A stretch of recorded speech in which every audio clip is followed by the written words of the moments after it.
ਤੁਹਾਡੇ ਵਿਚਕਾਰ ਬੋਪਰ ਦੀ ਧਰਤੀ ਤੇ ਪਹੁੰਚੇ ਨੇ, ਉਹਨਾਂ ਨੂੰ ਬੇਨਤੀ ਹੈ ਆਣ ਹੋਰ ਸੰਗਤਾਂ ਨਾਲ ਆਪਣੇ ਵਿਚਾਰ ਸਾਂਝੇ ਕਰਨ। ਔਰ ਮੈਂ ਬਾਈ ਜੀ ਨੂੰ ਇੱਕ ਬੇਨਤੀ ਵੀ ਕਰਨਾ ਚਾਹਨਾ, ਇਹਨਾਂ ਤੋਂ ਬਾਅਦ ਹਾਂਜੀ सोमनाथ प्रजापति वो भी 2 मिनट लेंगे उस्तवाद जी, और उस तो बाद बाबा जगदीश महाराज जी ने जो सत्संग है वो करनगे, वो सुन के जरूर जाना। बाई जी को बेनती है तो हुण बाई जी पहुंचे ने, हाथ ऊपर करके एक बारी जय भीम का नारा बुलंद कर दो, क्योंकि सहारनपुर तो यूपी तो स्पैशल तुहाडे विचकार आए ने बोपर की धरती ते। जय जय जय जय जय भीम, बाबा साहब तेरी सोच पे, बाबा साहब तेरी सोच पे। जय गुरुदेव, धन गुरुदेव जी। शुक्रिया। सबसे पहले तो हाथ उठाकर ये बताएं सबको हिंदी समझ आती है। दूसरा ये बताएं भाषण सुनोगे या सच सुनोगे तो सच है। हाथ खड़े करके बताओ, उसी हिसाब से बताया जाए। तो सच दवाई की तरह कड़वा होता है, ये बात ध्यान रखिएगा। सच बुरा लगता है, क्योंकि जब समाज के विषय में बोलना शुरू करूंगा, सच बोलूंगा, तो आप कहोगे यार ये आदमी कहां से आ गया, ये घर में लड़ाई कराएगा। लेकिन सच सच होता है। चलिए, सतगुरु रविदास जी ने कहा है कि ब्राह्मण ना पूजिए जो हो गुणहीन, ब्राह्मण ना पूजियो जो हो गुणहीन, चरण पूजियो चंडाल के जो हो गुण प्रवीण। इसका सीधा सीधा मतलब यह है कि सतगुरु रविदास जी महाराज अब से 650-700 साल पहले हमें समझा रहे हैं कि गलत आदमी के पैरों में नहीं जाना, गलत व्यक्ति के पास नहीं जाना, चाहे वो कितना बड़ा ब्राह्मण हो, कितना पैसे वाला हो। अच्छे आदमी के पास जाना है, उसके पास कुछ हो ना हो तो विचार अच्छे होने चाहिए, उसके पास जाना है। मेरे बताने का मतलब क्या है, मैंने पहले ही कहा कि सच कड़वा होता है। तेरा सीधा बताने का मतलब है जिस समाज से मैं आता हूं, जिस कौम से मैं आता हूं, इस कौम को अधिकार तो कभी नहीं थे, बिल्कुल नहीं थे। कौम को बाबा साहब अम्बेडकर ने अधिकार दिए, और अधिकार देकर चाहे हम जैसे लोग यहां मंच पर खड़े होकर बोल पा रहे हैं। इसका सबसे पहला मतलब यह है क्योंकि ये पंजाब है, और जिस समाज में मैं जन्मा, मैंने पहले ही कहा कि समाज में नशे की बहुत बुरी लत है। बस सत्संग हमारे बड़े बड़े होते हैं। अभी मैं 2 साल पहले जब बंगाल गया तो वहां 1947 से पहला सतगुरु रविदास घर था। वहां पर मुझे बताया साथियों ने, गुरु जी का घर है बंगाल के अंदर, कलकत्ता में। मैं गया, वहां माथा टेक कर आया। स्थिति सब जगह ऐसी।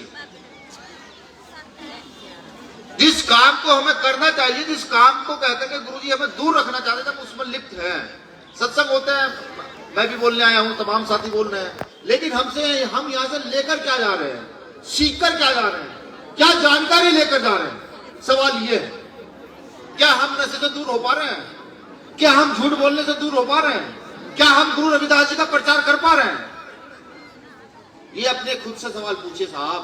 अगर आप वाकई कहीं गुरु जी का प्रचार कर पा रहे हैं, नशे की आदत को छोड़ पा रहे हैं, सच्चाई की ओर चल पा रहे हैं, तो देखिए आपको गुरु जी के वंशज कहलाने का अधिकार है। मैं भी इसमें ही, अगर नहीं कर पा रहे तो हमें गुरु जी के वंशज भी कहलाने का अधिकार नहीं। अब क्योंकि मैंने कहा पहले ही कहते भाई बुरा लगेगा, सब लोग गुरु जी को मानते हैं। कॉन्स्टिट्यूशन पढ़ते हैं ना, जब कॉन्स्टिट्यूशन का पहला पेज खोलते हैं और उसमें पढ़ना शुरू करते हैं, उसके आर्टिकल पढ़ते हैं, तो गुरु जी का वो दोहा याद आता है। भी पता कमल बराड़ा जी ने कि चाहूं वैसा राज में मिले सबन को हन, छोट बड़े सब संग से रहदास रहे प्रसन्न। ये 4 लाइनें आपने सुन ली, मैंने सुना दी, बहुत लोग सुनाते हैं और हर बार सुनाते हैं। 650, 700 या 500, 550 साल पहले गुरु जी ने ये बात कही, समझ रहे? 500, 600, 650 साल पहले गुरु जी ने बात कही कि चाहूं ऐसा राज में मिले सबन को अन्न, छोट बड़े सब संग बसे रहदास रहे प्रसन्न। और गुरु जी इस बात को कह करके इस देश में उन लोगों को जो यहाँ पर अपने आप को ताकतवर समझते थे, जो ये कहते थे बहुत शिक्षित है। आप जानते हैं बनारस में गुरु जी ने क्या किया? बनारस के ब्राह्मणों को गुरु जी ने शास्त्रार्थ में हराया, शास्त्रों में उनको हराया और उनके कंधे पर पालकी रखकर पूरे बनारस का चक्कर लगाया, कंधे पर बैठ करके सतगुरु रविदास जी महाराज ने 600 650 500 साल पहले। अब उनकी औलादे हैं, वो राज स्थापित जिसका करने के लिए कहकर के गए हैं, कितने लोग उस राज की ओर ध्यान कर रहे हैं कि उस राज की स्थापना होनी चाहिए। कितने लोग लड़ रहे हैं, पता है कितने लोग लड़ रहे हैं? सवाल पूछूंगा तो आप डर जाएंगे। मैं जानना चाहता हूं, अभी बहुत सारे बलात्कार हत्याएं हो रही हैं, संगरूर के कितने साथी ऐसे जिन्होंने सड़क पर निकलकर आंदोलन किए, आवाज उठाई, भाई ऐसा होगा तो हम नहीं मानेंगे, हम पंजाब के लोग मजबूत लोग हैं, पंजाब बंद करना शुरू कर देंगे तो दिल्ली तक बंद कर देंगे, आवाज नहीं उठाई।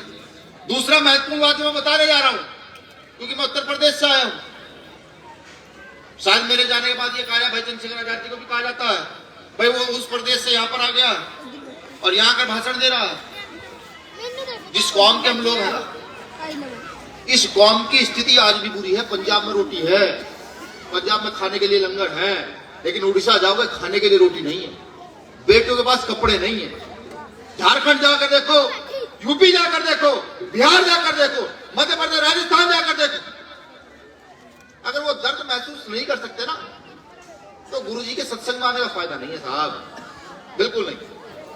अब एक सवाल और पूछता हूं, वही जो गुरुजी ने राज्य की स्थापना की है, आप ये बताइए हमें यहां बोलने का अधिकार कौन सा आर्टिकल देता है? याद है किसी को? याद है? चले ये बताइए, ये जो माताएं बहनें मुंह खोलकर यहां बैठी हुई है, घूंघट रही है, आराम से बैठी हुई है, बिल्कुल आदमी बराबर में बैठे हुए, हिम्मत नहीं कोई कुछ कहते, किस अधिकार के तहत आप यहां बैठी हुई है बताइए? नहीं, रुक जा बहन, रुक जा। किस अधिकार के तहत यहां पर बैठी हुई है आप लोग जानती है? मेरी बहनों, पढ़ना शुरू करो, सतगुरु रविदास जी को पढ़ना शुरू करो, उसके बाद संविधान पढ़ो तो पता लग जाएगा। जो सतगुरु रविदास जी कहकर गए ना, बाबा साहब अम्बेडकर ने संविधान में लिख दिया। हिंदू कोड बिल पढ़ो, पता लगेगा तुम कौन हो, क्या हो, कैसे हो। पढ़ो हिंदू कोड बिल। आप जानते हैं जितनी बोल बोल के मैं चीख रहा हूं, एक समय ऐसा था अगर इतनी बोल बोल कर चीख देते थे तो जुबान काट ली जाती थी, और भगवान का नाम सुन लेते तो कान में शीशा पिघलाकर डाल दिया जाता था। एक समय ऐसा था। बाबा साहब अम्बेडकर ने संविधान के आर्टिकल 19 में अधिकार दिया कि जाओ किसी गली चौक चौराहे पर टेंट लगाओ और जाकर के अपनी बात को मजबूती से रखो। हमारा ध्यान इस ओर नहीं है, हम ना जाने कौन सी नींद में सोए में। अभी आप जानते हैं सुप्रीम कोर्ट ने एससी एक्ट में कुछ प्रावधान किए हैं साहब, जिन अधिकारों को पाने के लिए हमें कई हजार साल लगे। अब से 2500 साल पहले तथागत बुद्ध लड़े, संत गुरु रैदास लड़े, संत कबीर लड़े, गुरु नानक देव लड़े, गुरु घासीदास लड़े, महात्मा ज्योतिबा फुले लड़े, पेरियार लड़े, बाबा साहब अम्बेडकर लड़े, और इस धरती के सबसे बड़े महापुरुष जिन्होंने देश के अछूतों को राजनीतिक पहचान दे, बताया राजनीति क्या है, बताया ताकत क्या होती है, साहब काशीराम साहब ने अपना पूरा जीवन लड़ते लड़ते गुजार दिया। हम कहां से जुड़े हैं? समझने का प्रयास कीजिए आप सब लोग, ताकत समझिए कहां है। वो लोग अपनी ताकत स्थापित करते हैं और हमारे इतिहास को खत्म कर अपना इतिहास बनाकर चले जाते हैं। आप मुझे बात बताइए कि अगर यहाँ बलबीर कट्टा जी जो प्रधान है यहाँ के, ये सड़क पर आंदोलन करते रहे, लगातार जेल जाते रहे, क्या किसी को नौकरी दे पाएंगे? जितना बड़ा बजट यहाँ सतगुरु के गुरु घरों के नाम पर आता, क्या उस बजट में को हिस्सेदारी कर पाएंगे? नहीं। ये हिस्सेदारी तब होगी जब आप इनको राजनीतिक ताकत देंगे, और ये राजनीति नहीं है, ये भी मैं पहले बता दूंगा। जब आप इनको राजनीतिक ताकत देंगे तो ये एक सिग्नेचर से ना जाने कितने लोगों को नौकरी दे सकते हैं। एक सिग्नेचर से गुरु रविदास जी के 100 संस्थान इस देश में बनाए जा सकते हैं। कितने पीएचडी लोग हैं बताइए? आप लोग बैठे हैं यहाँ पर, अपनी यार दोस्त रिश्तेदार जहां तक आपकी जान पहचान है, फोन घुमाइए, आज रात को जाकर फोन घुमाइएगा, पता कीजिए कितने लोगों ने गुरु रविदास जी पर पीएचडी की है साहब। मुश्किल से कोई 0.1% मिलेगा व्यक्ति जो गुरु रविदास जी पर पीएचडी कर रहा होगा। कहां है, किस दुनिया में, कहां सो रहे हैं जिन पर हमें पीएचडी करनी चाहिए? हमारा ध्यान नहीं है। वो चीजें मिलेंगी कहां से, वो होगा कहां से? वो होगा सरकार में हिस्सेदारी से, आपके वोट से, आपकी ताकत से। जब आपका कोई ताकतवर व्यक्ति वहां बैठा होगा जो वाकई ये कहता है कि मैं अनुयायी हूं, मैं हूं अनुयायी, जब जाके गुरु रविदास जी के 100 संस्थान होंगे, जब गुरु नानक देव जी के 100 संस्थान होंगे इस देश के अंदर। आज इस देश को आडंबर का देश बना दिया गया। कितने लोग रह रहे हैं, कितने लोग मर रहे हैं। ये जो यहाँ संत यहाँ बैठे हुए हैं, मैं तो शुक्रिया अदा करता हूं संतों का कि इतनी परेशानी के बाद, मुसीबत के बाद, सुविधाएं ना होने के बावजूद भी ये लगातार आपकी घर घर आकर के प्रचार करने का काम कर रहे हैं, हमें सुधारने का काम कर रहे हैं। मैं तो झुक नमन करता हूं सभी संतों महापुरुषों। ये बातें कड़वी हो सकती हैं, लेकिन जीवन जीने का आधार तो यही है। 5000 साल के बाद मनुस्मृति जलाई थी बाबा साहब अम्बेडकर ने, और वो 70 साल में रो पड़े हैं। मैंने बताया SC/ST एक्ट के कानून में सुप्रीम कोर्ट ने प्रावधान किया, पढ़िएगा पता लगेगा। कड़वा इसलिए बोलते हैं क्योंकि जानते हैं कोई कुछ नहीं कर सकता। अगर आप में से 20 लोगों की बात जो मैंने कही वो समझ आ गई तो मैं लिख कर देता हूं, अगली बार पंजाब और हरियाणा में आपकी हिस्सेदारी होगी, जो आप चाहोगे सबसे पहले वो होगा साहब। ये खड़ा आपके सामने, ये बेटा है जी कौम का, मेरी की तरह से मैं बेटा हूं ना, ये भी बेटा।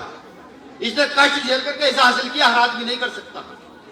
पहली बात तो हिम्मत नहीं होती, संसाधन नहीं है, खाने के लिए रोटी के लाल है, फिर भी इसने लड़के ये हासिल किया। ईमानदारी से हाथ खड़े करके बताइएगा, ऐसे कितने मेरे भाई हैं यहाँ जो इसका नाम और इसे अच्छी तरीके से जानते थे।